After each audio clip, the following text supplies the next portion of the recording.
Delhi, 1939. 2 months after Britain declared war on Germany, the eldest daughter of India's viceroy was getting married.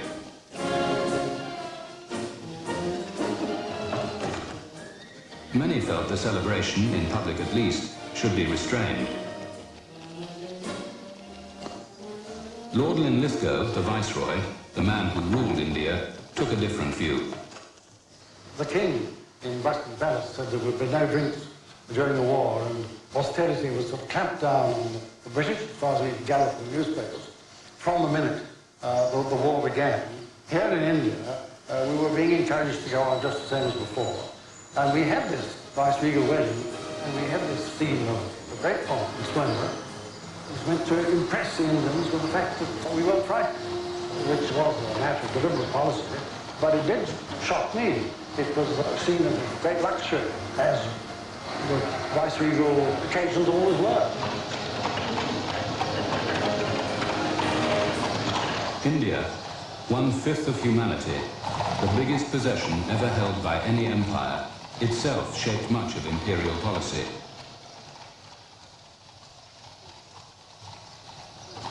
The government of India was every bit as majestic, on occasions nearly as powerful, as the government in Britain.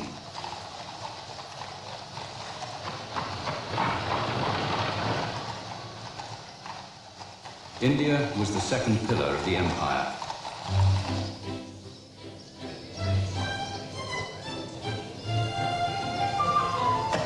At the wedding, the talk was about the European war. The old white dominions chose to join the Allies. Linlithgow announced India was at war without consulting one of her 400 million people. Unasked, India was at war with Germany. Linlithgow must be admired for his courage, sticking to his guns and saying that he would continue just as though nothing had happened. You see, a stiff upper lip, policy of a stiff upper lip. And it was magnificent. Perhaps, as in the old phrase, magnificent but not war.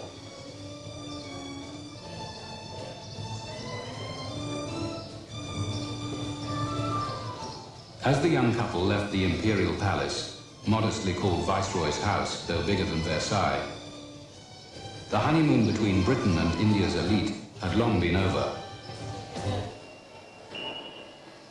Imperial Britain had promised a free and united India. By 1939, India was already halfway along the road to independence, supervised by only a thin line, the Indian civil service, down to just 600 Britons. Indian ministers ran the 11 provinces of British India, nearly 2/3 of the country. The war in Europe changed imperial priorities. Britain now had only one purpose, her own defense and that of her empire. But for Indians, the war posed a cruel dilemma.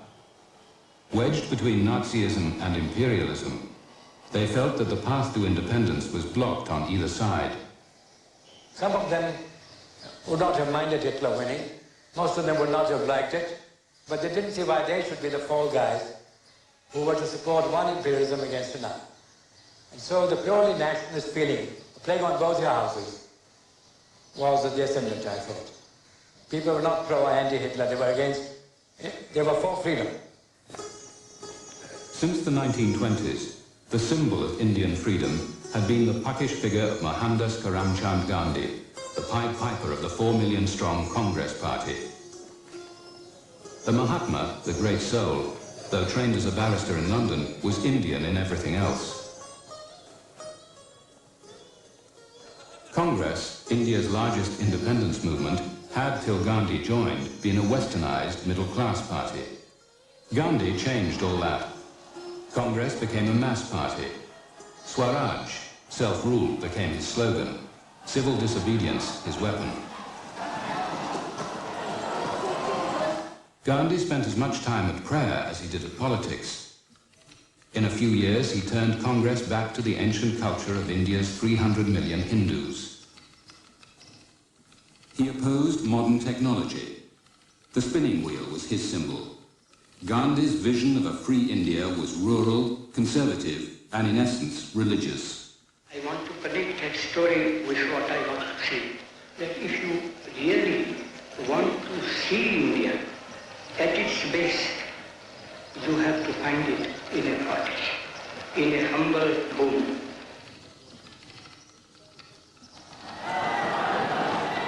But behind the scenes, Gandhi was backed by India's richest men. While he fought for the downtrodden, he defended India's caste system. He recruited soldiers in the First World War, then turned pacifist. Millions hailed him as a saint. Most British called him a troublemaker. Some thought he was mad. Wiser officials welcomed Gandhi's pacifism. They saw it as a break on Congress hotheads. The empire preferred non-violence to revolution. Gandhi's main precept was, hate imperialism, but not the imperialists. They're nice people. So don't kill them, don't hate them. Have a regard for them, but tell them you're doing something wrong, and I'm going to stop you doing it. It's the action that is wrong, not the people. In November 1939, the same month as the wedding, Congress forced their ministers in the provinces to resign. They demanded that Britain concede immediate independence. The British were secretly pleased. Without interfering congressmen, they could run the war in their own way. But Gandhi's view of the war was a mystery. His blend of Hindu mysticism and practical politics was a purely Gandhian cocktail. It was unique. He lived on these two dimensions at once. The moment he started to get a little bit, as it were, bewildered or mixed up in politics, he retreated at once into mysticism, you see. And that was his inevitable get-out. Now, this isn't to say that I didn't deeply admire him. I think he was probably one of the really significant figures of the 20th century. But at the same time, he got this tremendously unique get-out. He lived in two worlds at the same time. I mean, he could nip from one to the other, the drop of a hat if he'd ever had a hat. His followers, like Nehru, did have hats, Gandhi caps. By 1939, Nehru was number 2 to Gandhi. Women act as stewards at a political meeting on Bombay's Maidan, and the speaker is the Pandit Jawaharlal Nehru, product of Harrow and Cambridge. Nehru differed sharply from Gandhi. Non-religious, Western and progressive, he was for the Allies. But Gandhi still dominated Congress. Nehru could only make speeches against the dictators. Some Indians wondered where Nehru's sympathy did lie.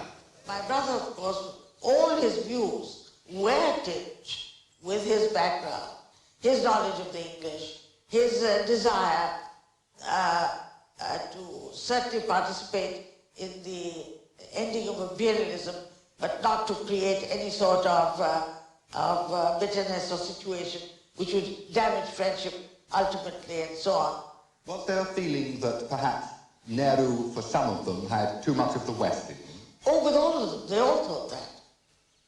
I think every one of them at some time or the other thought that Nehru had more than was necessary of the West in him. When the war came, there was no doubt about Nehru or his family's sympathy. My father saw fascism and Nazism not merely as they were affecting the Jews or the leftists or somebody in Europe, but as that the shadow would fall on the world as a whole. So he saw our problems in that larger setting, always, whether it were economic problems or the political problems.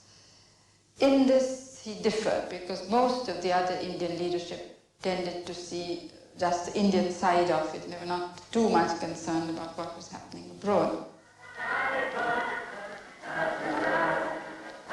Some saw the war as their chance to seize power.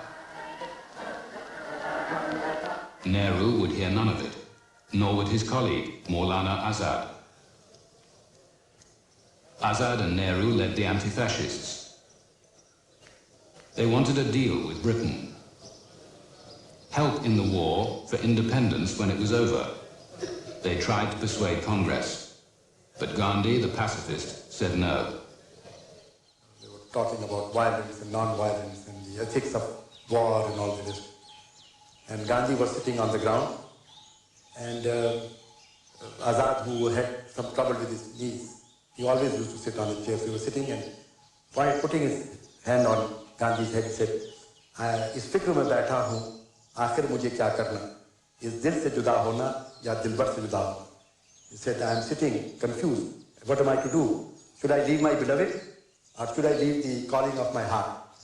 That the inside, the feeling is to go to war and not to bother about violence and non-violence. But if I decide anything contrary to non-violence, then I lose my beloved. That was Gandhi. While Congress argued, the British priority was clear. Over 1 million Indians had fought in the First World War. Now, whether Gandhi approved or not, that effort was doubled. India expanded her army from less than 200,000 to over 2.5 million. This is the largest volunteer army in the world. It could be larger still, so far as the men are concerned. There's been no shortage of volunteers, but only of equipment and instructors to train them.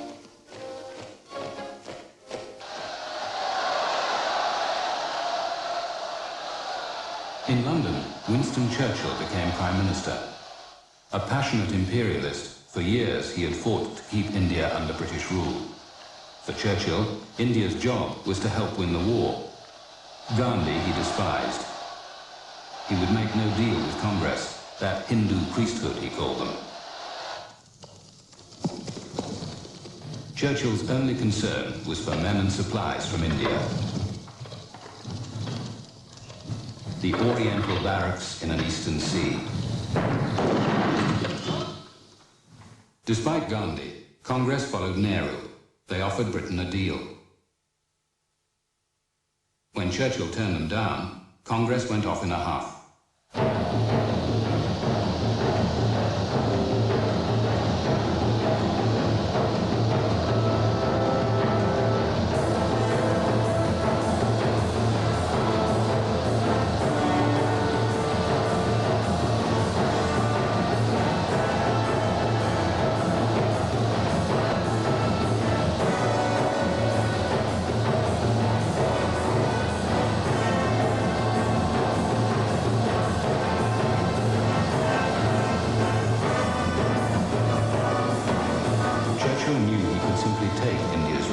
For the war.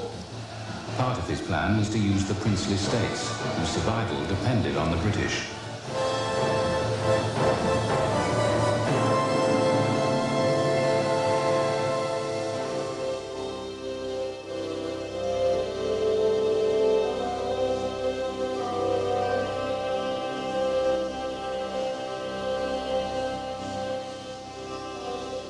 The princes had given up effective power. In return, Britain allowed them to run nearly a third of India. A few were modern and progressive. Some were little more than local dictators.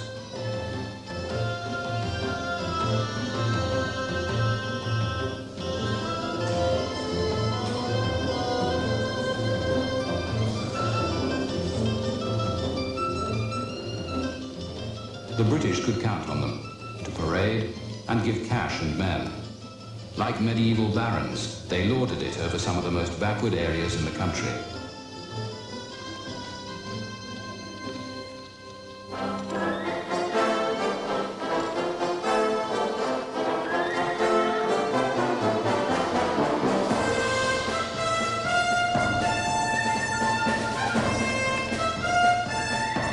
Some ruled little more than a village. The princely state of Hyderabad was as big as Spain.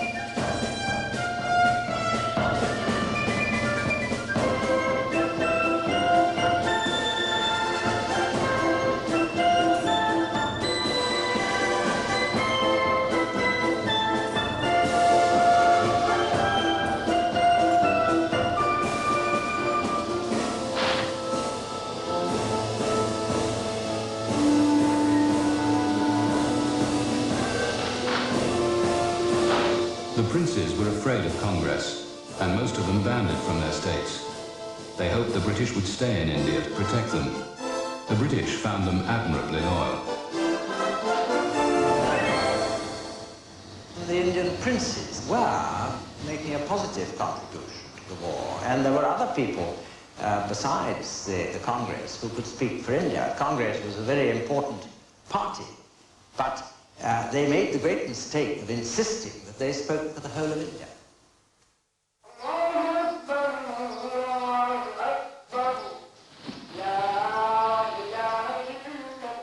Not only the princes rejected Congress, the Muslims felt the same, and there were 90 million of them. They had not taken to Western education as readily as the Hindus. They were afraid the 300 million Hindus would beat them at the game of competitive examinations and ballot boxes.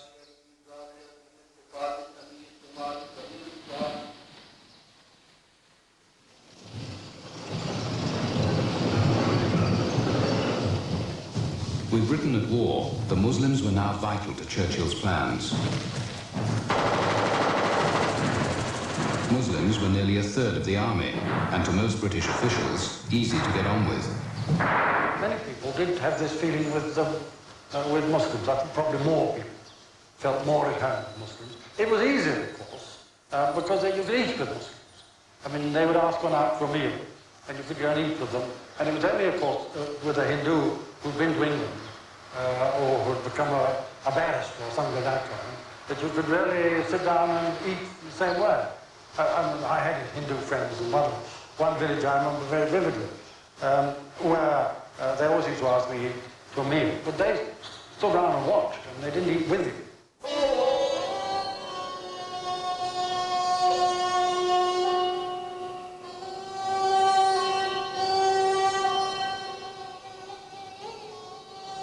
The rulers of India before the British came were Muslim.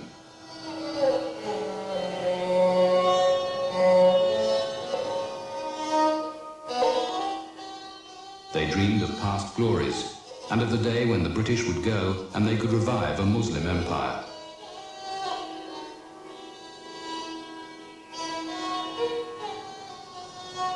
All over India, Hindus worshipped the sacred cow. The Muslims killed and ate them. In the towns and villages, people drank Muslim water and Hindu water. We were so far apart that although we lived next door to each other, we didn't intermarry, we didn't eat together, we were not called to each other's ceremonies. Our heroes, the heroes of one were, so to speak, the villains of the other.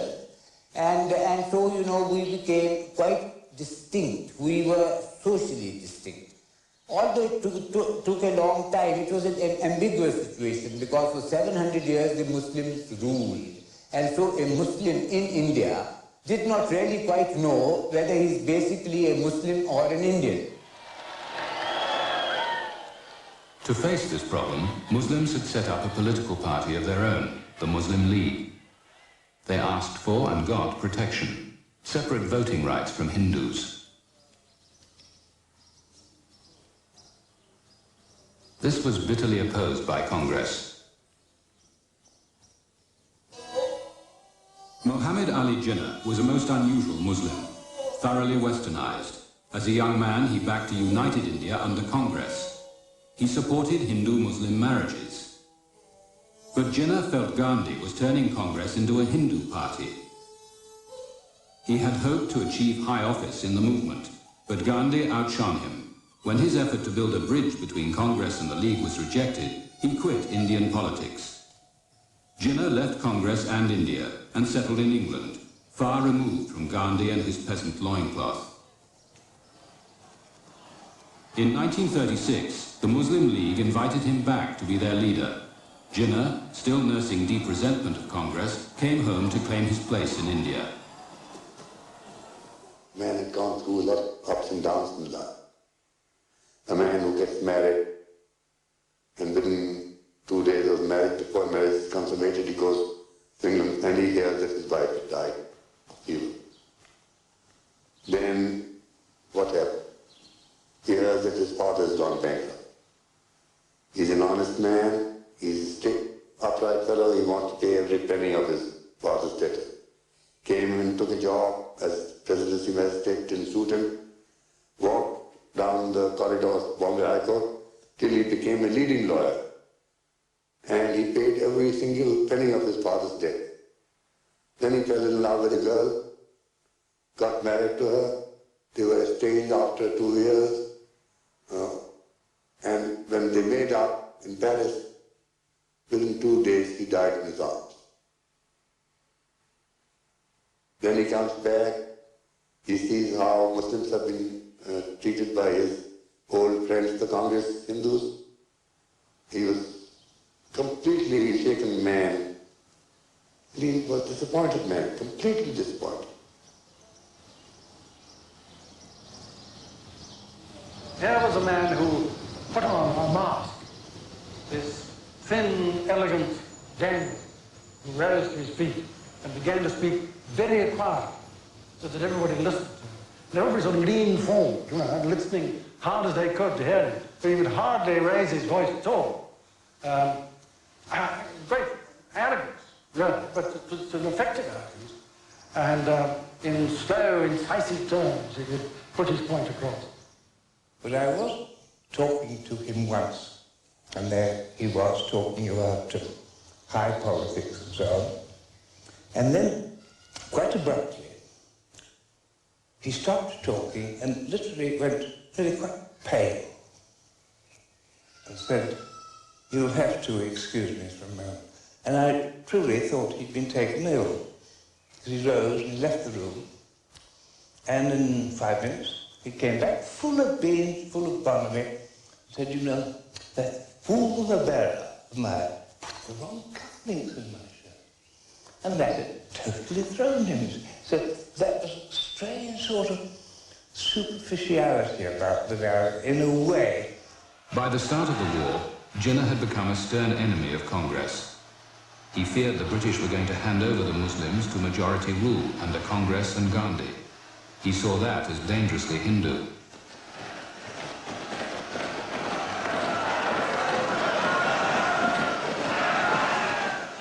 Once he had been called the ambassador of Muslim-Hindu unity. Now he proclaimed that the Muslims of India were a separate nation. Why had Jinnah changed? I think I can best answer that by telling you of an occasion when I dined in company with him at a friend's house. He said, "You British, you're interesting people. As long as it's just a question of administration, you run a country well. When it comes to the business of understanding local movements, local feelings, communal feeling, national feeling, you haven't a clue." And he said, "You talk about preserving the unity in India. There never is and never has been any unity in India at all, except the beneficial unity that you forced on us for the time being. You're dreaming when you talk about the unity of India." Jinnah wanted power. To get it, he had to unite the Muslims behind the League. Islam in danger was his answer to Gandhi's Hindu appeal. For both sides, religion would bring in the masses. Jinnah revitalized the Muslim League, and the British, faced by a hostile Congress, were ready to play along with him. Although the Muslims never gave official support as a Muslim League to the war effort, in practice they did help in the war effort. Whereas the Congress, which meant the great body of the Hindu people, didn't. And therefore the British naturally regarded the one as friends and the other as hostile. By 1940, Jinnah and the Muslim League were on the move. In the last provincial elections 3 years before, they captured only 5% of the Muslim vote. The League needed a touch of Gandhi's magic, a political slogan to inspire the Muslims. Jinnah found it, an idea thrown up by a Muslim student at Cambridge 10 years earlier. The name Pakistan contained the first letters of the areas to be included in the new Muslim homeland Jinnah wanted carved out of India. Pakistan would include P for Punjab, A for Afghania, called Northwest Frontier by the British, K for Kashmir, S for Sindh, and Tan from Baluchistan, Pakistan. To this, Jinnah added 2 other provinces, Bengal and Assam. The League first demanded Pakistan, the partitioning of India, at Lahore in March 1940. The Muslims, the League argued, were not Indians, but a separate nation. They needed their own state to protect them from a Hindu Raj. once Pakistan cry had been raised, there was always the danger that unless some alternative was put forward, everybody would swing towards Pakistan, because it had an enormous appeal to the Muslim masses. In fact, we had foreseen in 1940, when the Pakistan resolution was first put forward, that if it was not stopped early, it would become unstoppable. We should, if possible, have found some alternative to lay before them and let them know very clearly that Pakistan, of Jinnah's conception, was not on and never would be on.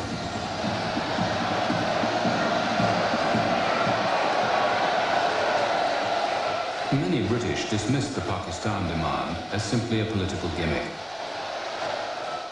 Some thought it just propaganda by the League, or a tactic to boost Jinnah's popularity.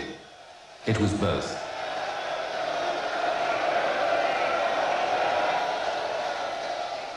Pakistan was to become Jinnah's rallying cry.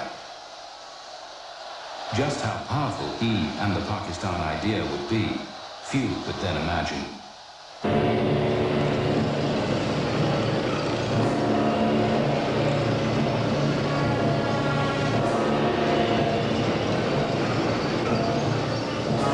By early 1942, the war was going badly for Britain, especially in the Far East. After the Japanese air attack on the American fleet at Pearl Harbor, it was Britain's turn. First Malaya, then Singapore were overrun by Japan. When the British commander surrendered Singapore, 80,000 men of the Indian Army were lost.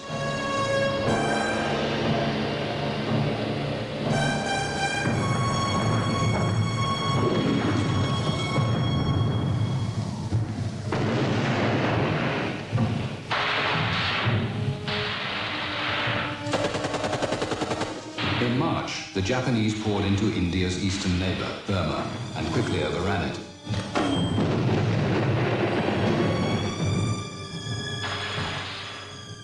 Thousands of refugees and British soldiers began the hazardous trek back into India.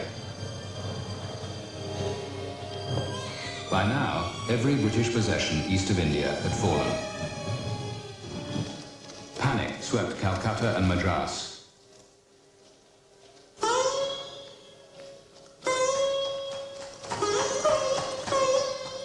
Thousands fled their homes in fear of invasion.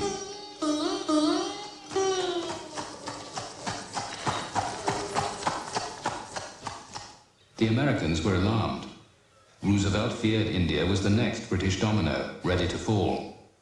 He told Churchill that her people must be stiffened by a firm promise of independence. The United States, the first colony to reject the empire, did not want to fight a war to restore British imperialism. At home, the Labour members of the War Cabinet also wanted progress to Indian independence. To Churchill, that meant a surrender to Congress. He thought Indians in government would argue about everything and hold up the war effort.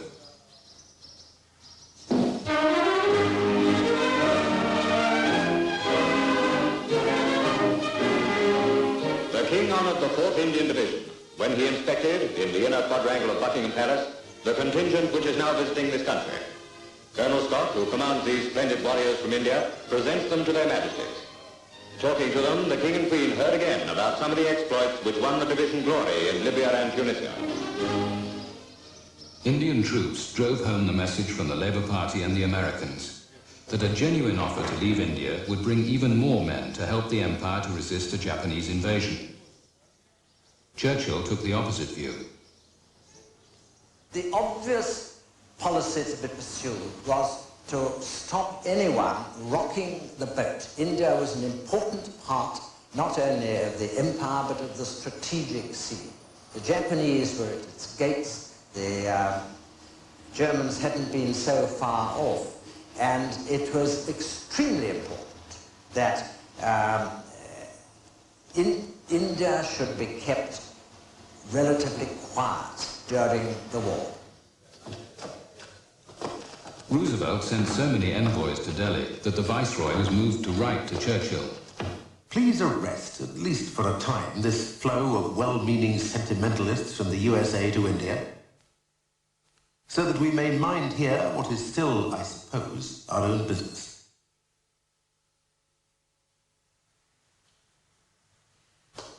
But American delegations continued to proffer advice, while American newsreels mounted a propaganda campaign. For under British rule, the security of India, half as big as the United States and 3 times as populous, has never been entrusted to the Indian people, but reserved as a function of Great Britain and its viceroys, who one after another have ruled India in the name of the distant King Emperor. American opinion undoubtedly felt that British rule of India was out of date and that they were hanging back on self-government for India. It was, if you like, a sentimental attitude, but it was a characteristic American attitude. And I think that worked through to the British cabinet. And of course, Churchill, for whom Anglo-American relations were supremely important. Churchill resisted the pressure for months, and then caved in so suddenly that the Viceroy and his staff had no time to react. I used to handle the cipher in which the Secretary of State and the Viceroy used to carry on their personal correspondence. One morning a telegram began, "Take strong whiskey peg before continuing." Well, it was very early in the morning, so I thought I wouldn't do that, but I knew that some shock was coming, and it was to tell us that the Cabinet had decided to send Stafford Cripps out. The scheme which the British government has got out and which I am taking with me to India is one which may successfully settle for all time the future of India as a great free partner in the British Commonwealth of Nations. And once that's solved, I believe we shall be able to rally all the peoples of India to the defense of their own native land, which now is so urgently being threatened.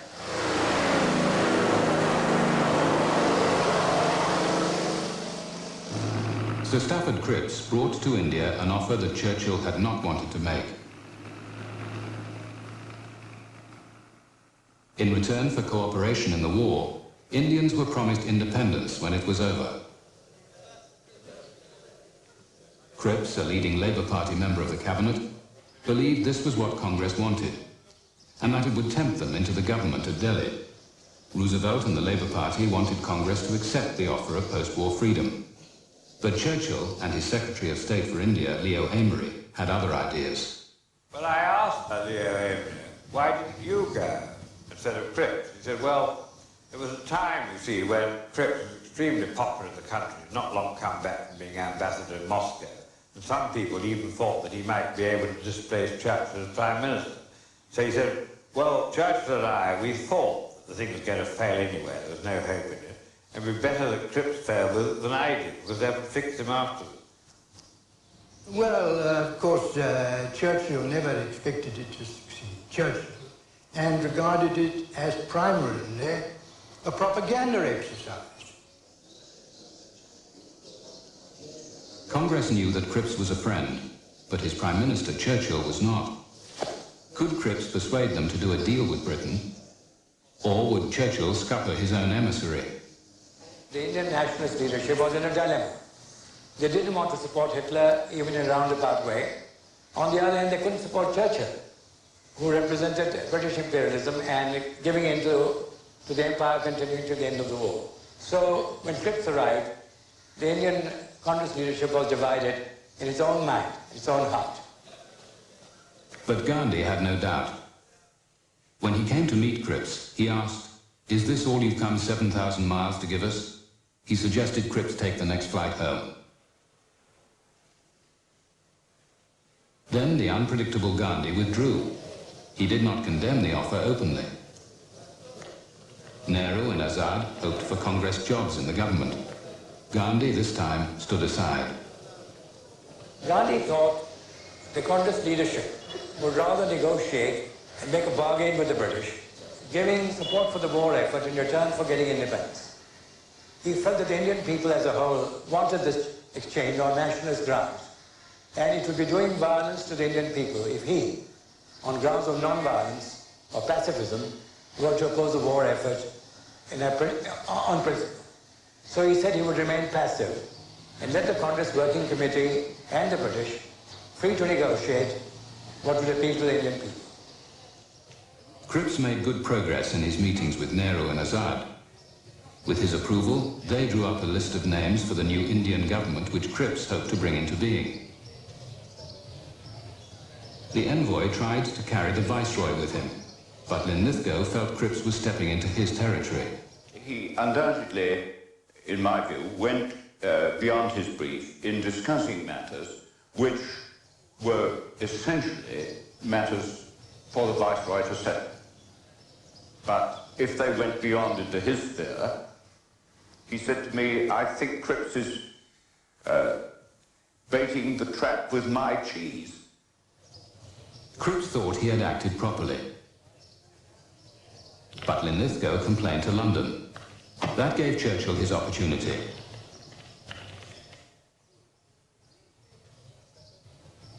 He bounced the cabinet into forcing Cripps to withdraw the idea of Indian ministers in the government.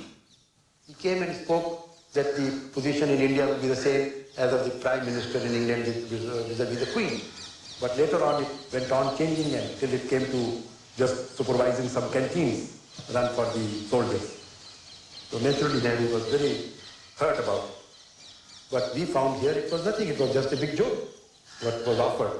So that was a disappointment, because Cripps was regarded as a friend of India. He was very friendly with Nehru, and he had come earlier in 1939 on his own and spoken and talked about the Indian freedom movement and India's struggle, and that the British and Indians had to work together and all that. And to see a man like that go back on his declared policies so quickly, within a few days, and that was a disappointment for many people.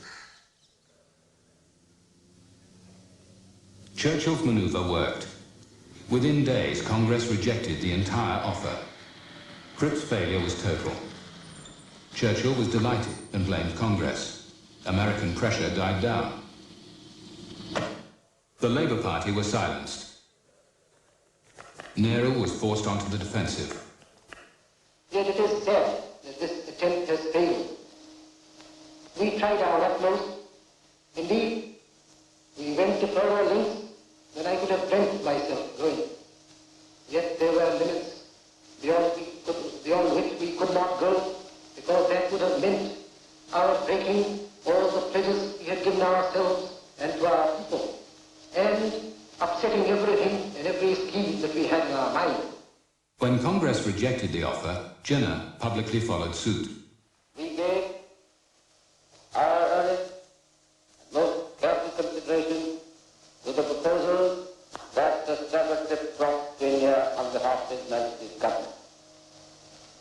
But the differences are so vital and fundamental, and the constitutional problem of India so complex, that it was not possible to secure agreement and resolve the differences and find a satisfactory solution to all concerned. But privately, Jinnah was delighted. British need for Muslim soldiers, vital to the war, had produced a windfall for the Muslim League. Part of the Cripps offer was designed to encourage and protect the Muslims. Provinces unwilling to join an independent India could opt out, and the British would help them. The way was open for a Muslim-majority province to say it wouldn't have any part of the new constitution, and therefore was able to form at least a fragment of a Pakistan. And once you had committed yourself to that, and it remained the statement of British policy, although the declaration was never declared, it was only a draft.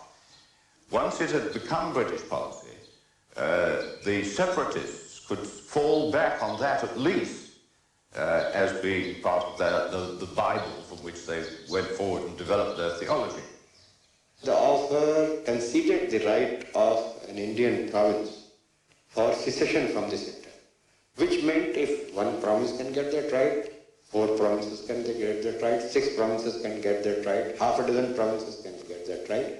So therefore, indirectly, the British cabinet, conceded the right of the Muslim League. And that gave to Pakistan. And that gave confidence to the Muslim League leadership. How far, though, at that point did Mr. Jinnah really want Pakistan in 1942 when Cripps came here?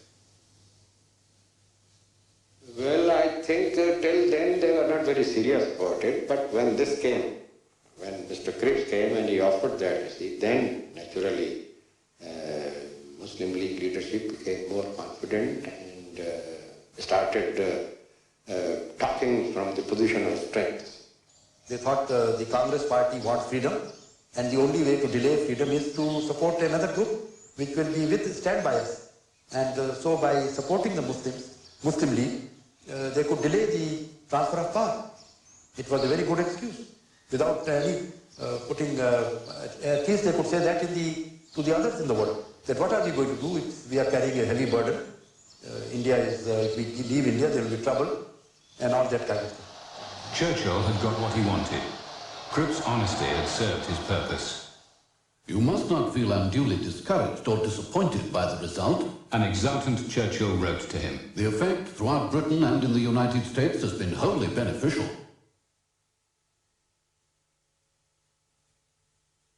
Cripps now knew he had been cynically used by Churchill. Publicly, he had to cover it up and blame Congress. The draft declaration, which I brought to India on behalf of the War Cabinet, and which I explained to you last time I spoke over the wires, has been rejected by your leaders. I am sad that this great opportunity of rallying India for her defense and her freedom has been missed. Those of Gandhi's followers who had opposed the mission felt vindicated. Well, what is the meaning of it? Take everything from us and then afterwards they can say, oh, who could trust the British? They are known as perfidious beaten. That is what politicians are known about. Well, we didn't believe in that kind of politics.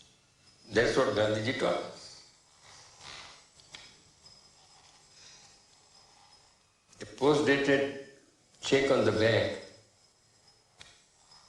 only a foolish man will accept it. Gandhi, it is said, called the offer a post-dated check on a crashing bank.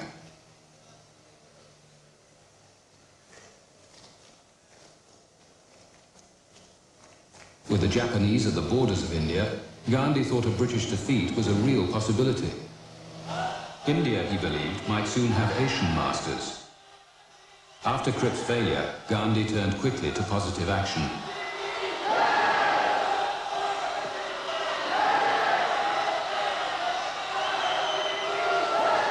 Well, I would say that by 9th August 1942, the patience of most of the majority was exhausted, and Gandhi came into his own. That is, Gandhi could control the Congress and lead it to oppose the war effort completely, because by that time everyone was fed up with the British inability to come to terms.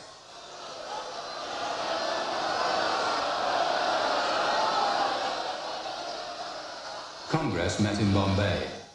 Nehru reluctantly proposed the resolution that Gandhi wanted, that the British should quit India. The next day, Gandhi was to outline a program of passive resistance. He never arrived.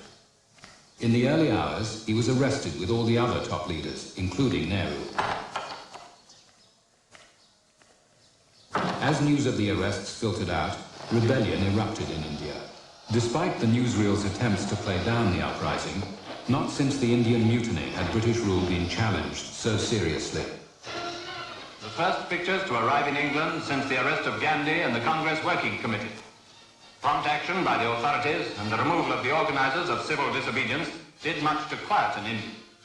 With the Japanese at the very gates of the country, the Congress party made their demands, hoping to press them at a time of crisis. Shopkeepers were called upon to help by closing their shops. Only quick, decisive action by the government could prevent serious sabotage to the whole war effort. That action was taken.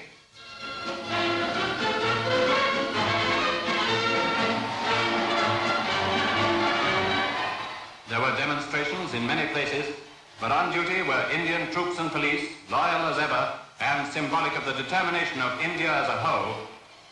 In France, in Libya, and in Burma, Indian troops have given their lives fighting for a cause they know to be just.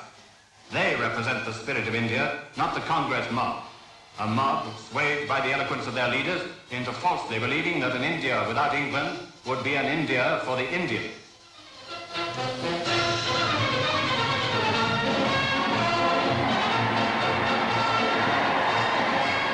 It was very unplanned. Gandhi did not plan what was to happen after he was locked up. The result was that when he and the national leadership were locked up, the planning of the campaign fell to the hands of my friends who were mostly Congress socialists and militant nationalists. And they took over the running of the campaign underground. Then they planned it, and they planned the uprooting of railway tracks, cutting of telegraph wires, what you might call sabotage of a slightly gentle kind. The main railway supplying the Burma front was destroyed. Military operations against the Japanese were delayed. For nearly 2 weeks, the governor of Bihar province was cut off in his capital, at Patna.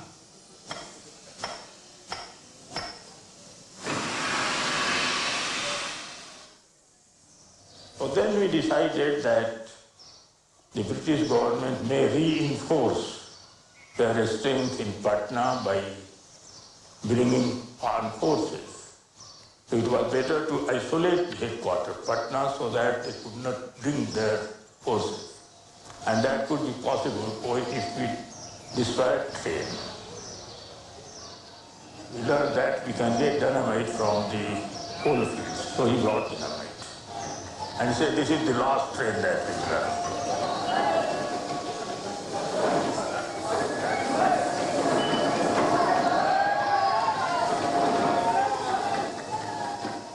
279 railway stations and 550 post offices were attacked. 30 trains, many carrying vital war supplies for the Japanese front, were derailed, never to arrive. England knew very little about what happened in August 1942 when the mainline railway between Delhi and Calcutta was broken. I think it didn't run for about 2 weeks, when for quite a long time the rule of government didn't run in the province of Bihar, when there were outrages of various sorts all over the country, when in Delhi itself it was as much as a white man's life was worth, unless perhaps he was a priest in his priestly robes to show himself.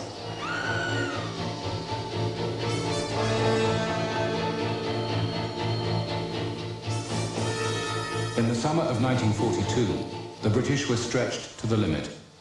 The victorious Japanese were threatening India. Now India itself was on the edge of insurrection.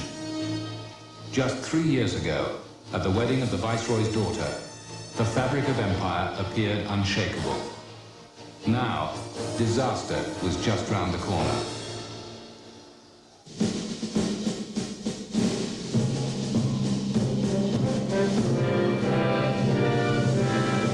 You can get the hardback book, End of Empire, at the ABC shop in your capital city.